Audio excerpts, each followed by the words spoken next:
प्रणव जोहरीपुर गांव का एक ईमानदार और मेहनती आदमी था। वो लकड़ी काटकर उससे फर्नीचर बनाता और बाजार में बेचता। उसका काम अच्छा चल रहा था, लेकिन तभी बाहर से लोभी और चालाक मुरली लोहे का फर्नीचर लेकर बेचने लगा। इससे लकड़ी के फर्नीचर की मांग घट गई। क्या प्रणव, यूं ही दुकान खोल कर बैठे हो और बैठे बैठे मक्खी मार रहे हो, क्योंकि भाई अब दुकान में तो कोई आता ही नहीं है।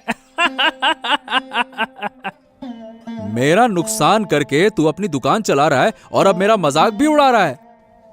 अरे भाई, अब जमाना बदल गया है। लकड़ी का सामान भला कौन इस्तेमाल करता है। सुनो भाई, लकड़ी का धंधा छोड़ दो। मैं अपना काम क्यों छोड़ दूं? अब देखो भाई, मेरी बात मानो, मेरे साथ मिल जा। शहर से 300 में सामान लाता हूँ और यहाँ 3000 में बेचता हूँ। देखना, रातों रात अमीर बन जाएगा। मैं लोगों को ठग के पैसे नहीं कमाता। मैं अगर कमाऊंगा भी तो ईमानदारी से और सही दाम पर। ईमानदारी और सही दाम? हाँ तो देख लेना, मैं तुझे एक पैसा भी कमाने नहीं दूंगा। तू भिखारी था और भिखारी ही रहेगा। मुरली की बातों से प्रणव दुखी हुआ, लेकिन उसने अपनी ईमानदारी नहीं छोड़ी और तय किया कि चाहे जो हो जाए वो सही रास्ते पर ही चलेगा।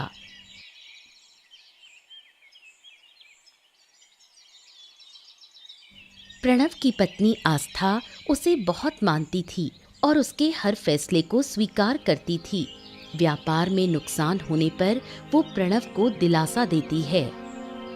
मुरली रोज मेरी दुकान के खिलाफ कुछ ना कुछ कहता है। अरे मैं दिन रात मेहनत करता हूँ, फर्नीचर बनाता हूँ, लकड़ी का सामान बनाता हूँ, लेकिन लोग मुरली की दुकान में ही पता नहीं क्यों भीड़ लगाते हैं।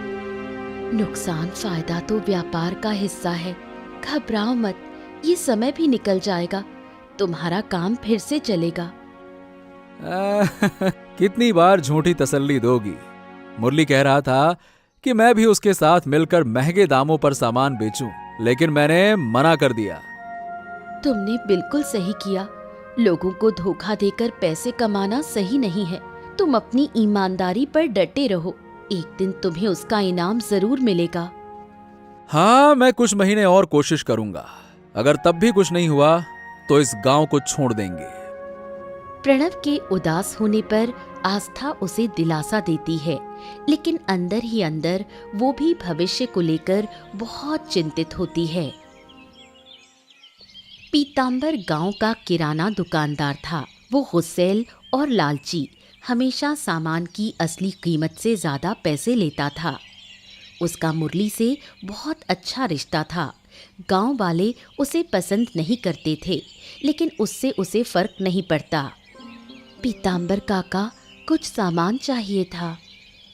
आहा, बताओ बताओ, क्या क्या चाहिए? दूध, चीनी और 1 दर्जन अंडे। और बताइए कुल कितना हुआ? हाँ हाँ, बताऊंगा ना बेटा, थोड़ा धीरज तो रखो। रुको रुको। काका, आप जानते हैं ना, प्रणव की हालत इन दिनों बहुत खराब है। दुकान में कुछ भी नहीं चल रहा। अरे मेरी दुकान में भी कुछ नहीं बिकता है। मुझे क्या करना है तेरे पति से? मैं बस कह रही थी कि अभी आप सामान दे दो, 1 हफ्ते में पैसे दे दूंगी। अरे तुम तो बड़ी चालाक निकली। मेरे यहाँ उधार नहीं चलता भाई। मैं तो आपकी पुरानी ग्राहक हूँ, इसलिए कह रही हूँ। बस एक बार उधार दे दीजिए। वादा करती हूँ 1 हफ्ते में पैसे दे दूंगी। तो क्या पुरानी ग्राहक होने से मैं नियम ही बदल दूं? चलो यहाँ से, बेकार में मेरा सिर मत खाओ। उधार नहीं मिलेगा, चलो जाओ। अरे अगर मैं सबके दुख सुनने लगूं ना तो भाई मेरा धंधा डूब जाएगा। कहा ना, उधार नहीं मिलेगा, जाओ यहाँ से। आस्था चुपचाप सिर झुकाकर दुकान से चली गई और पीतांबर उसे अपमानित कर अंदर से खुश था। रात में मुरली और पीतांबर मिले और गांव की हर बात पर हंसी मजाक करने लगे। जब से मैंने प्रणव की दुकान के पास अपनी दुकान खोली है, लोग तो मेरी दुकान पर टूट पड़ते हैं। अगर तुम प्रणव का चेहरा देखो, अरे मजा आ जाता है देख के। अरे भाई, उसकी बीवी रोज मेरी दुकान पर आकर उधार मांगती है। मैंने तो साफ कह दिया, एक पैसा भी उधार नहीं मिलेगा। हाँ। ये बहुत सही किया। ऐसी हालत में लोगों को उधार दे दो तो पैसे मिलेंगे ही नहीं, उल्टा अपना नुकसान होगा। और क्या? और क्या, इन भिखारियों को उधार दिया तो बाद में पैसे वसूलते नहीं बनेगा। उसकी बीवी में तो बिल्कुल शर्म नहीं है, मना करने के बाद भी रोज रोज मेरी दुकान पे आ जाती है उधार मांगने, बेशरम कहीं की। मैंने तो प्रणव से कहा था कि भाई मेरे साथ मिलकर लोहे का सामान बेचो, लेकिन वो कहता है कि वो किसी को धोखा नहीं देगा। भुगतो अब फिर।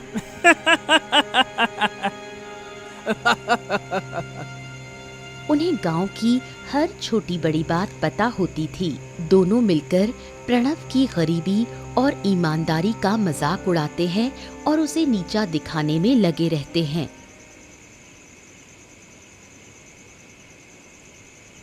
प्रणव घर आते ही देखता है कि आस्था बहुत उदास है। बार बार पूछने पर भी वो कुछ नहीं बताती। कुछ नहीं हुआ, मैं बिल्कुल ठीक हूँ। तुम बाहर से थके हुए आए हो, जाओ हाथ मुंह धो लो। मुझसे बात मत टालो आस्था, मैं देख रहा हूँ कुछ तो हुआ है।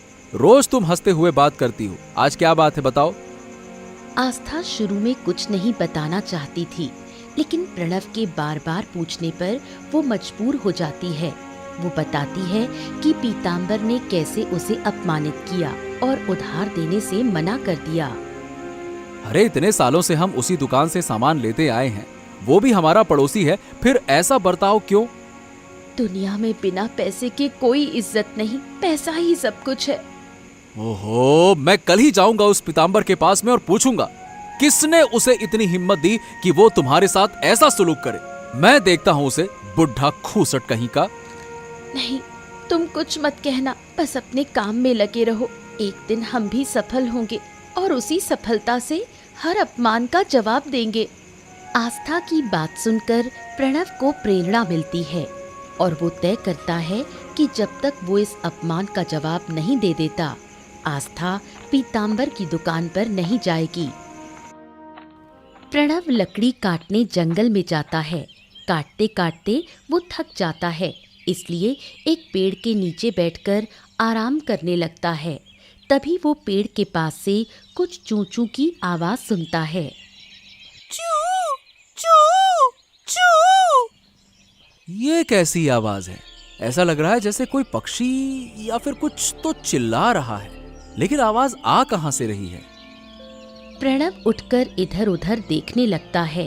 तभी उसकी नजर एक घायल तोते पर पड़ती है, जिसके पंख पर चोट लगी होती है। अरे रे रे रे रे रे, बेचारी चिड़िया को कितनी चोट लगी है। बाप रे बाप, ये तो उड़ भी नहीं पा रही है। ओहो हो, इसे ऐसे ही छोड़ दूंगा तो शायद मर जाएगी। अब क्या करूं मैं? प्रणव सोचने लगता है, फिर वो तय करता है कि उस पक्षी को अपने साथ ले जाएगा।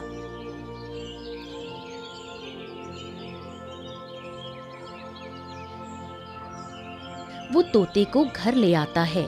फिर आस्था और प्रणव मिलकर उसका इलाज करते हैं और उसके पंख पर मरहम लगाते हैं। मैंने इतनी सुंदर चिड़िया कभी नहीं देखी। चेहरा कितना प्यारा है। क्यों ना ये ठीक होने के बाद भी हमारे पास ही रहे। अरे नहीं आस्था, इसका घर जंगल है, जरूर इसका परिवार यहीं कहीं रहता होगा। अभी कुछ दिन हमारे पास रहेगी, फिर जैसे ही उड़ने लायक हो जाएगी, मैं इसे वापस जंगल छोड़ आऊंगा, इसके परिवार के पास में। आस्था प्रणव की बात मान लेती है और दोनों मिलकर उसकी देखभाल करते हैं। कुछ ही दिनों में तोता ठीक हो जाता है और प्रणव उसे वापस जंगल छोड़ने निकलता है। पीताम्बर के घर में वो और उसकी पत्नी शकुंतला ही रहते थे।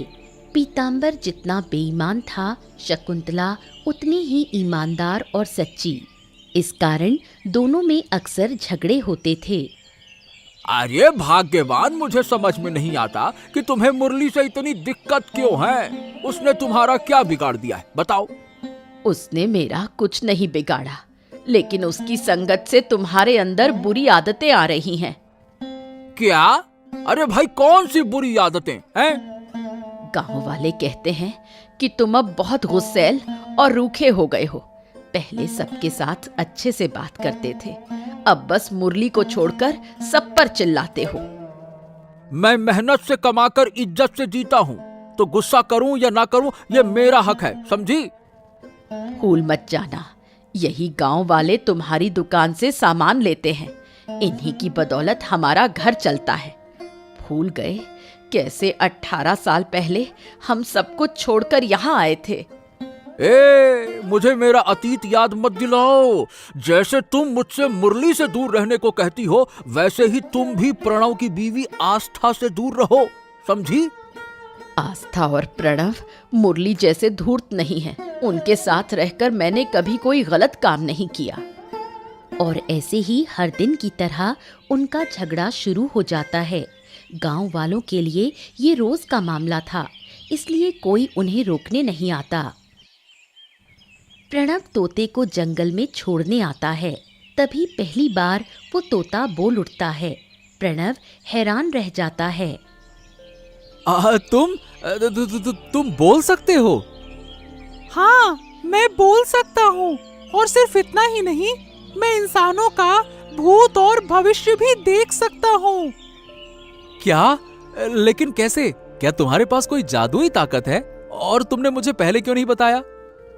क्योंकि मैं चाहता था कि जंगल आकर तुम्हें सब कुछ बताऊं। मैं कोई साधारण तोता नहीं हूँ, मैं गुरु रामेश्वर का पालतू हूँ।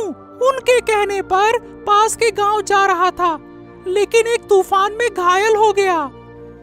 ओह, अब ये गुरु रामेश्वर कौन है? कहाँ रहते हैं?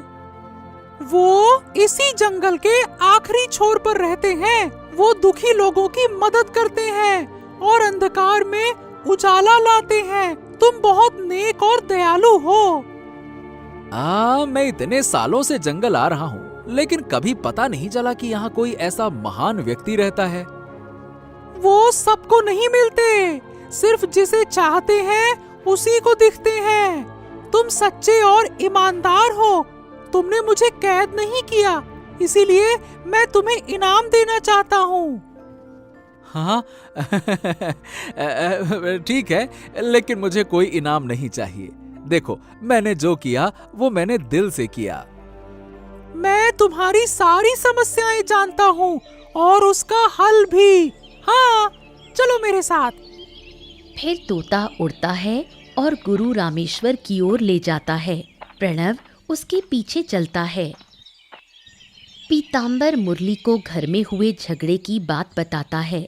मुरली उसे समझाता है कि शकुंतला की बातों पर ध्यान ना दे, लेकिन अंदर ही अंदर मुरली के दिमाग में एक चाल चलने की योजना बनती है। अरे शकुंतला मासी मेरी माँ जैसी हैं, मैं उनकी बातों का बुरा नहीं मानता, लेकिन आप इतने सीरियस क्यों हो रहे हो? अरे तो क्या मैं उसके पैसों से चलता हूँ या वो मेरे पैसों से? उसे ये बताने की क्या जरूरत है कि मैं किससे मिलूं, किससे बातें करूं, हैं? अरे पीतांबर काका, पत्नी है वो आपकी, कभी कभी ऐसी बातें हो जाती हैं, उनको आपकी चिंता है, भूल जाइए। अरे कैसे भूल जाऊं? मुझे तो ये लगता है मुरली कि प्रणव और उसकी पत्नी आस्था ये मिलकर शकुंतला का दिमाग खराब कर रहे हैं। अब हो सकता है काका, पर देखो असल बात यह है कि अगर आप मेरे साथ मिलकर एक छोटा सा काम करें ना, तो हम दोनों ढेरों पैसा बना सकते हैं और आपको भी गांव में इज्जत और ताकत मिल सकती है। बोलो काका। हैं? ऐसा क्या करोगे भाई तुम?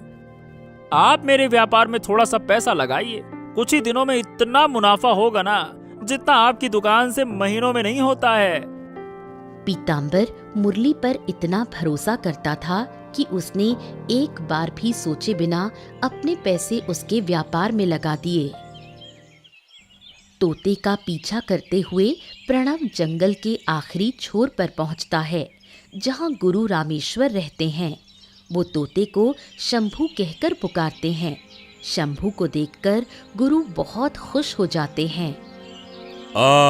शंभू तू आ गया।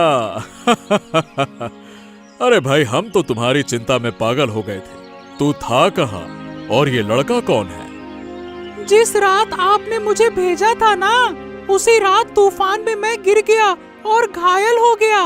ये प्रणव है, इसी ने मुझे बचाया। फिर शंभू उन्हें बताता है कैसे प्रणव ने उसे घर ले जाकर इलाज किया। प्रणव बहुत ईमानदार है, उसमें लालच नहीं है, लेकिन इस समय उसके जीवन में बहुत कठिनाइयां चल रही हैं। प्रणव, तुमने शंभू की सेवा की है, उसे सही सलामत वापस लाए। हम तुमसे बहुत खुश हैं। तुम्हारी सारी समस्याओं का हल हम देंगे। फिर गुरु रामेश्वर उसे एक जादुई पेड़ के बारे में बताते हैं, जिसे काटने पर अगली सुबह फिर से उग जाता है। वो प्रणव को सलाह देते हैं कि उस पेड़ की लकड़ी से फर्नीचर बनाकर बेचे, इससे उसका व्यापार फिर से फलने फूलने लगेगा। जैसे ही शकुंतला को पता चलता है कि पीताम्बर मुरली के व्यापार में पैसा लगाने वाला है, वो बहुत गुस्से में आ जाती है और दोनों में फिर से झगड़ा शुरू हो जाता है। तुम्हें क्या लगता है मैं इंसान नहीं हूँ? मैंने कितनी बार मना किया, फिर भी तुम मुरली के धंधे में पैसा लगाने का फैसला कैसे कर सकते हो? अरे भाई भाग्यवान, तो मैं कब तक किराने की दुकान चलाकर घर चलाऊंगा? मेरी भी तो उम्र हो रही है ना, मुझे भी अब थोड़ा सा आराम चाहिए। तो किसी और के साथ किसी और बिजनेस में पैसा लगाते, मुरली ही क्यों? अरे मेरा पैसा है, मैं चाहे जहाँ लगाऊं। क्या तुम्हारी इजाजत लेनी होगी क्या है? मुरली जरूर कोई चाल चल रहा है, वो तुम्हें फंसा रहा है। याद रखना मेरी बात, वो तुम्हें बहुत बड़ी मुसीबत में डालेगा। मैं मुरली को सालों से जानता हूँ और उस पर भरोसा है मुझे। देखना, कुछ ही दिनों में इतना पैसा कमाऊंगा कि फिर दुकान खोलने की जरूरत नहीं पड़ेगी। और देखना, तुम मुरली के चक्कर में बर्बाद हो जाओगे। सालों की कमाई पानी में बह जाएगी। उस दिन मेरी बातें याद करोगे।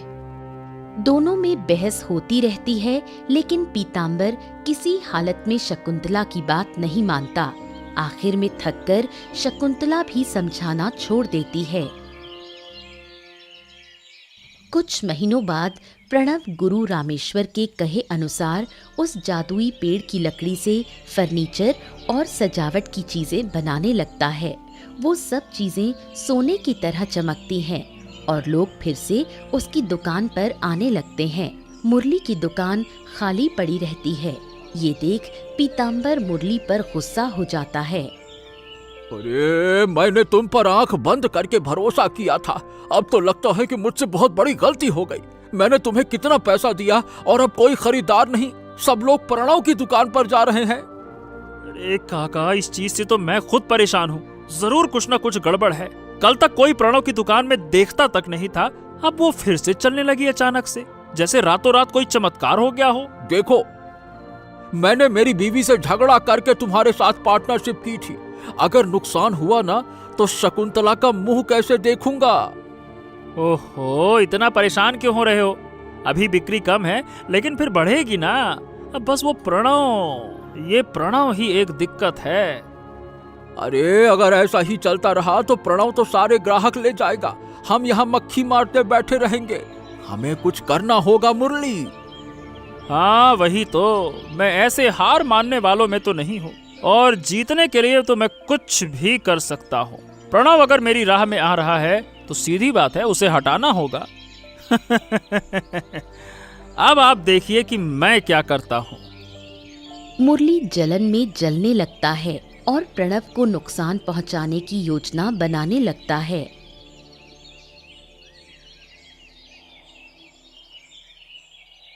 एक रात मुरली पीताम्बर के घर आता है और प्रणव की दुकान को नुकसान पहुंचाने की योजना बनाता है, लेकिन शकुंतला सब सुन लेती है और उन्हें रोकने की कोशिश करती है। तुम लोग बहुत बड़ा पाप कर रहे हो, अगर किसी को पता चला तो बहुत पछताओगे। अरे चुप रहो तुम, हमारे मामले में दखल मत दो, और अगर गलती से भी प्रणव को कुछ बताया ना तो तुम्हें भी जला दूंगा मैं, समझ गई? मासी, हम ये सब अच्छे के लिए कर रहे हैं। अगर प्रणव की दुकान रही तो हमारा धंधा कभी नहीं चलेगा। फिर वो शकुंतला की परवाह किए बिना रात के अंधेरे में प्रणव की दुकान पर जाते हैं और आग लगा देते हैं। फिर अपने अपने घर चले जाते हैं। पूरी रात दुकान जलती रहती है। बेचारा कितनी मेहनत से फिर से खड़ा हुआ था, तुम लोगों ने उसकी दुकान जला दी। इसका फल जरूर मिलेगा। अगर फिर से प्रणव का नाम लिया तो मैं तुम्हें भी आग लगा दूंगा। मुझे तो चुप कराओगे, लेकिन सच एक दिन जरूर सामने आएगा और तुम दोनों को सजा मिलेगी। शाप वाप देने से कुछ नहीं होता है, मुझे बस अपने मुनाफे से मतलब है। चलो हटो, अब सोने दो, कल मेरा बड़ा दिन है। बात करती है। शकुंतला डर के मारे चुप हो जाती है और प्रणव को कुछ नहीं कह पाती। दूसरी ओर पीतांबर चैन की नींद सोता है।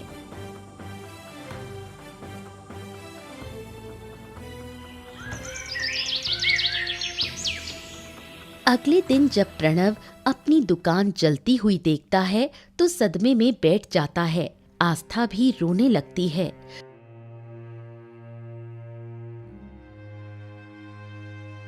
अरे अरे कल रात तक तो यहाँ कितनी भीड़ थी। हो दादा रे दादा, अब क्या हो गया एक ही रात में?